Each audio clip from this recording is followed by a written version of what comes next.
everybody, JC here with another T&I toy review, and today we're taking a look at the new 1/4 scale or 18-inch Batman figure from NECA Toys.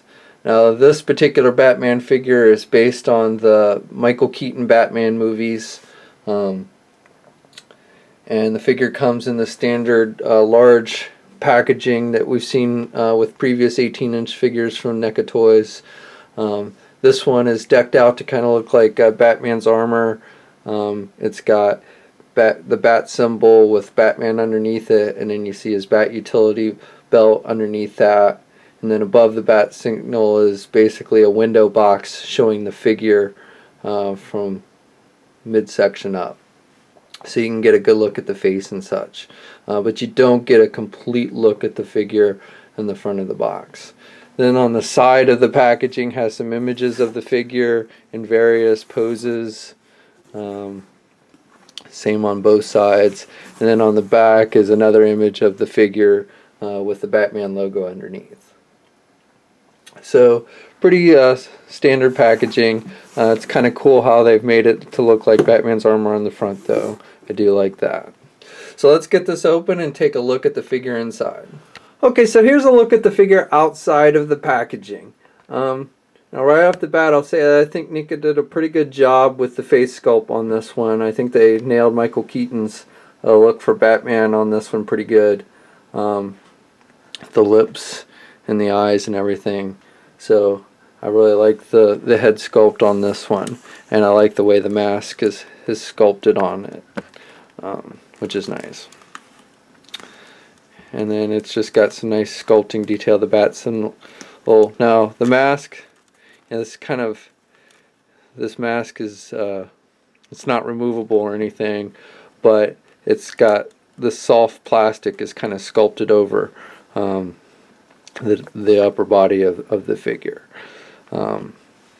And one thing I will mention is the head will turn. You can turn the head pretty good, but it's all one piece with the mask. So, and we'll get into more of this when we go over the articulation. But when you turn the head, basically, like the bat symbol moves with the head and everything. So I like that they made it so the head could turn, but I don't like how like the whole chest piece essentially moves with it when you turn the head. Though I guess in the movie he really couldn't turn his head very much anyways, so I guess I don't know if again I like that you can turn the head, but I don't like the whole bat symbol and everything moves with it essentially. The cape is soft goods. It's a soft vinyl type material, and it comes out of the package a little wrinkly. You could probably iron it if you wanted to. I haven't mine, so you can see it's pretty wrinkly. And I will say that the cape is probably a little short compared to what it was in the movie. I think it came farther down on the movie. It doesn't look bad, but I think it is a hair short from being movie accurate. The belt, again, not removable, but it is loose on the figure's waist, so it moves. It's a separate piece. And then he's got the chest pieces sculpted in and everything, which is nice.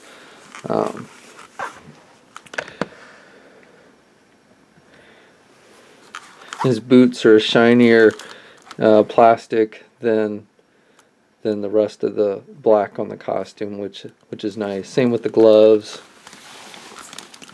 And then on the back, and you lift up the cape, he's got this weird soft piece that's attached to the figure. I'm not sure what the purpose of that is. I guess actually I really have no idea what the purpose of this is. But it's this soft piece that's kind of sculpted. It's like glued or something on there. So you could probably pull it off if you really wanted to. I guess it maybe is hiding some of the joints or something. I don't know.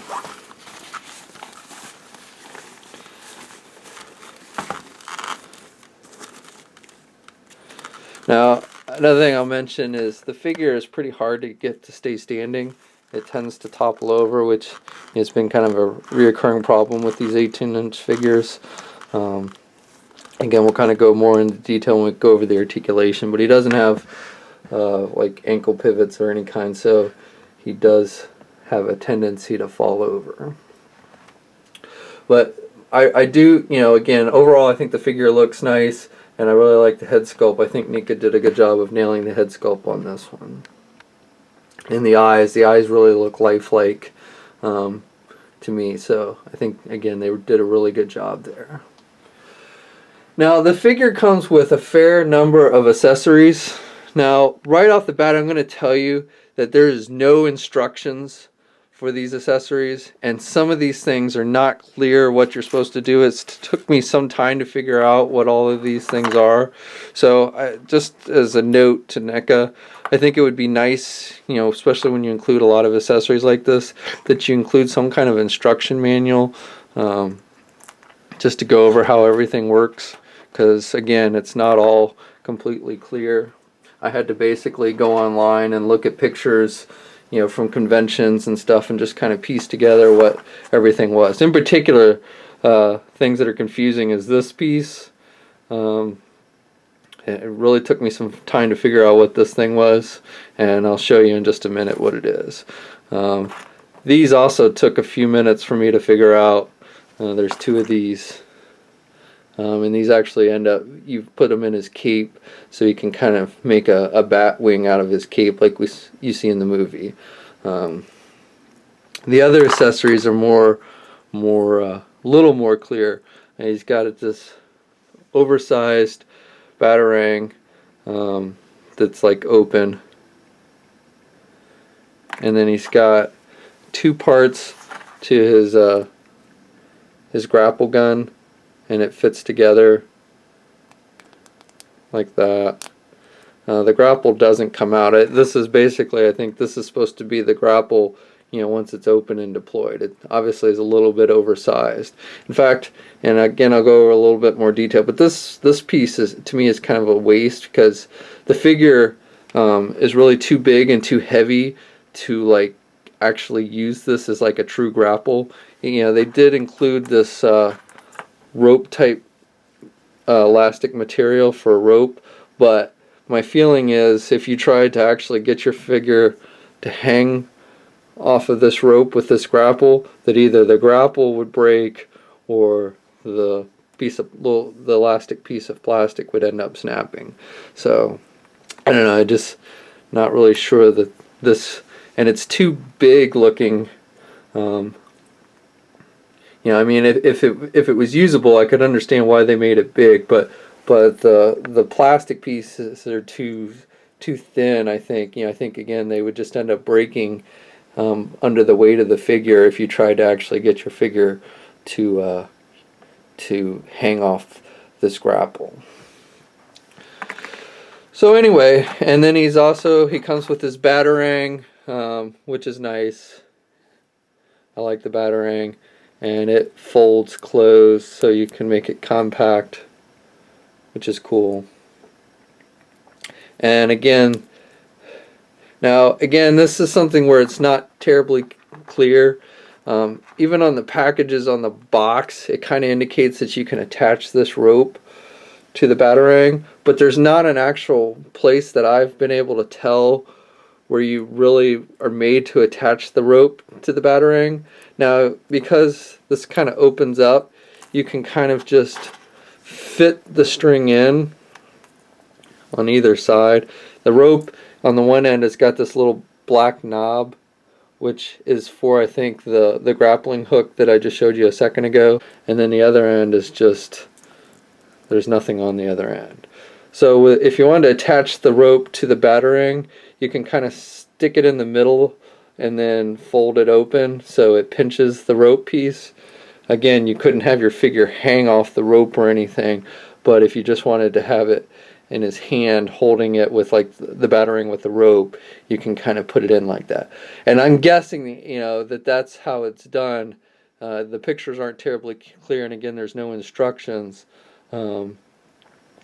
but as far as I can tell, there's no like little hole or anything to actually tie the rope or clip the rope onto, so you just kind of have to stick the rope into the batarang. Okay, and then he comes with multiple pair of hands. The figure, when you take him out of the packaging, has two closed fist hands on the figure already. So that's what he comes with out of the packaging. It's just two closed fists. But he comes with another pair of fists that have holes in them so he can hold stuff for both the left and the right hand. And then he comes with a right hand that's open. Just kind of in an open pointing, almost pointing position. So there's not a lot he can do with this hand. It doesn't hold anything. You can kind of lay the rope in this hand if you wanted to, but for the most part it's just kind of for posing. I like the detail on the hand, like the little grips on the glove are nice, which are sculpted on there. And all the hands kind of have that detailing, which is nice. And the hands, you just pop the hand off. Kind of have to pull.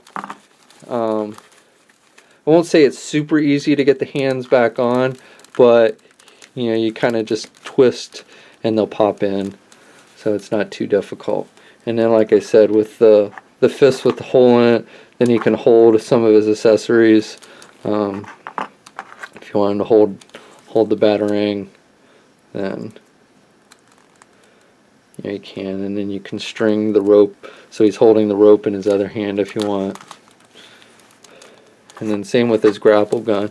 His grapple gun has this part that pulls out, so it kind of makes a gun handle.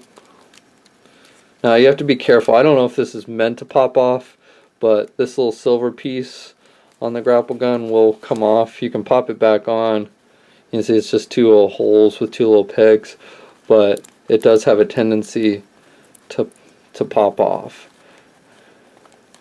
I don't know of any purpose of why it would pop off, so it's really kind of annoying. I don't know, you know, I don't think it's really meant to pop off. It just, at least mine has this tendency to. But anyway, the handle, basically you can pull it open, and so it makes like a gun handle. And then again, you just put it in the hole in his hand, and he can hold it like he's shooting it. And again, the grapple itself is not removable from the gun. It's sculpted on there. In fact, it's a pretty thin piece of plastic, so you want to be careful not to bend it too much, because I have a feeling that it would break pretty easily if you bent it too much. Okay, so while we're on the subject of the grapple gun, let me go over what this accessory is, because again, this is not very clear how this thing works. It took me some time to kind of figure it out. But basically what this is for is it's used to store the grapple gun on his utility belt. So what you do is you can see that basically there's these little clips, and so this basically you have to kind of wedge his belt into these clips here, which isn't super easy to do, but I'll show you how in just a moment. And so what you do is you split the grapple gun, close the handle back up. So this piece, this little silver piece that sticks out, basically sticks in this hole. So, and you want it to face it upwards to be movie accurate. So it just kind of pops in there like that. And then this piece, there's a hole now at the bottom of this piece, and so you just stick it in this little peg that sticks out, like so. And then again, you just kind of jury rig this into the belt, and it's not exactly easy, and you want to be really careful because this is a pretty thin piece of plastic, so it's somewhat easy to break. So you basically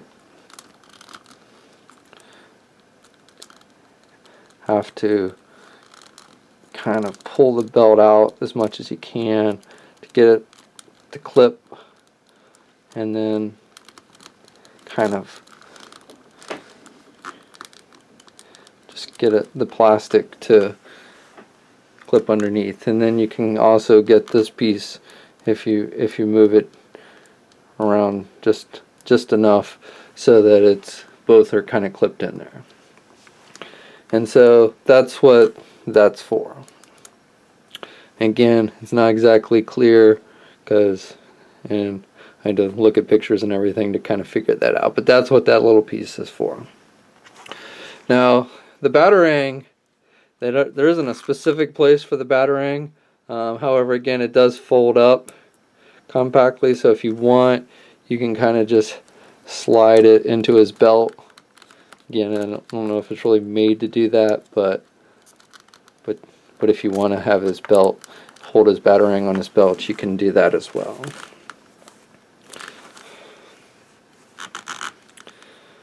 Now the final thing that he comes with are these pieces here. And again, this is for his cape, so that you can make it look like it's like basically a hang glider type deal like he did in the movie. So how this works is basically there are these little holes that they've cut into the cape. You just kind of have to look for it, and then you just slide the piece into the hole. And again, you want to be careful, so that because all they've done is basically just cut a little hole in the cape, so you want to be careful when you're using this and not rip a bigger hole into the cape. So then that just slides in there, and then you want to make sure that he's got the fists with the holes. Whoops, sorry about that.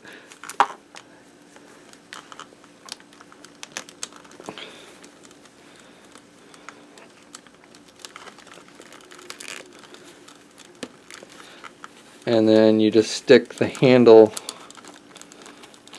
into his fist like such, and then you lift it up so that again he's essentially holding the cape now out, so it's kind of like a hang glider so that he can fly or glide, basically like seen in the movie.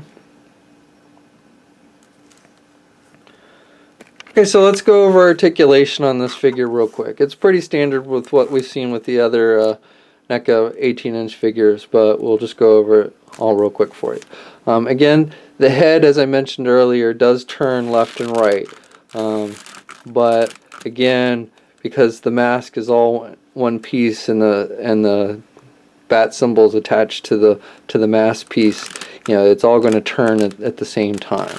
So if you want him to look right, then his bat symbol is going to look right with him. So it looks a little funny, plus the little pointy pieces also tend to stick out, so it just looks funny when he's looking side to side. So even though technically the head does move left and right, if you want the figure to look right, then you really don't want to move it that much.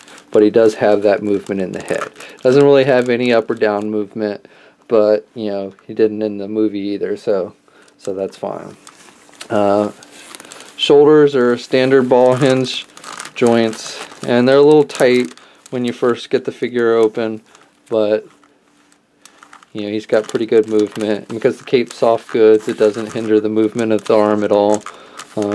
Single hinged elbow, but he does get good bending movement at the elbow, which is nice. And there's swivel there at the elbow. And then he's got swivel hinged at the wrist, which is nice. All the hands have hinges, so that's good. He doesn't have any kind of midsection ab crunch, but he does have swivel at the waist. Now, I'm not 100%. I'm sorry, I take that back. He does have an ab crunch of sorts. It's hidden on the front because this piece of his chest armor, which is soft leather, but you can see on the back, and I guess again that's what this piece on the back that we talked about earlier, the soft leather on the back. So it's not really, he doesn't have a lot of bent move. He has a little bit, but there is a joint there. And again, it doesn't really do a whole lot. I guess just gives him a little bending movement there, but it doesn't swivel really any there at that point. Again, he does have swivel at the waist, but there is, you know, a little bending movement there at the chest. But again, you know, in the movie, he doesn't really have a lot of bending in that area either, so it's pretty accurate. I would say that he doesn't, but he does have, you know, you can tell that there is some kind of joint or something there in the midsection that's covered by the armor pieces, but it doesn't really do a lot. It doesn't swivel, and it only gives him very little bending in that section. Ball hinge at the legs, and they kind of you can hear them clicking. With the way the legs are sculpted, you know, he's not able to, they tend to go outwards, not backwards, but he's got some movement, yeah, and then he can put his leg up pretty good, so pretty good movement there. He can also do the splits pretty good, so that's good. Single hinged knees, that's about how much he can bend his knees. Does have swivel at the knee, so to give him some added movement there. And the knees are, the joints are covered up by the sculpting of the armor pieces, which is nice. And then he's got swivel at the ankle, but really no up or down movement at the ankle. The feet are basically attached to a ball with a ball joint, so just a word of caution: don't pull the feet off, because they're very difficult to get snapped back on if you pull the feet off. They're again just attached with a ball joint, but it's very tight and very hard to get the feet back on if you pop it off. I made that mistake by accident. So again, pretty standard articulation for the NECA 18-inch figures. Overall, not too bad. Like I said, might be not. He'd probably stand a little better if he had a little bit, you know, some ankle movement, a little more up and down ankle movement there. But other than that, I can't really complain about the articulation. Just be wary that he does have a tendency to fall over, fall backwards. So just be wary of that. I believe they're going to start making figure stands for their 18-inch figures. I think maybe it's sold separately, which would be nice, because that's probably the biggest downfall with these 18-inch figures. They're so big and heavy that they just have a tendency to fall. Okay, so that about does it for my review. Overall, I think this is a pretty good figure. I really like the head sculpt and how they captured Michael Keaton's likeness for this figure. The biggest downside is no instructions on how to use the accessories, but if you watch this video, then you really won't need that. But in the future, I think if they're going to have a lot of accessories, an instruction sheet would be nice.